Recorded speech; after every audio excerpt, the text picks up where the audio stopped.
Hello साथीहरु बोसो काट्दैछु है आज फेरि अस्तिको चाहिँ डल्लो थियो अहिलेको चाहिँ यस्तो लामो काट्दैछु छ हैन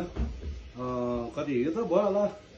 मंसिर पुष माघ फागुन चैत वैशाख जेठ असार साउन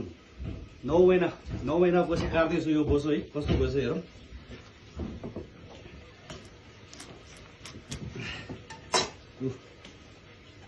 यस्तो हुन्छ है बोसो चाहिँ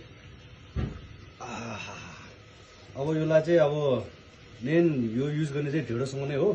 तर हामी चाहिँ आज तरकारीसँग बनाएर खान लागेको हो है 9 महिना भयो ठ्याक्कै यो अहिले हैन स्टोर गरेर राखेको 9 महिनापछि काटेको यस्तो भएछ कुनै बिग्रेको छैन केही छैन एकदम राम्रो गजब छ टक्क लाएर अब अलि महिनासम्मलाई पुग्छ होला ढेँडो खाने तरकारीमा हालेर खाने अनि मोमोहरुसँग खाँदाखेरि चाहिँ यति मिठो बास्ना आउँछ अनि एकदम मजा लाग्छ हैन अब यो थोरै चाहिँ अब कुनै साथीहरुले भनिराख्नु भएको छ अलिअलि पठाइदिनु पर्छ होला साथीहरुलाई सबैको मन त राख्न सक्दैन तर कोही कोहीको मन चाहिँ राख्नु पर्छ है भन्दै सबैजना साथीहरुलाई बाइ बाइ।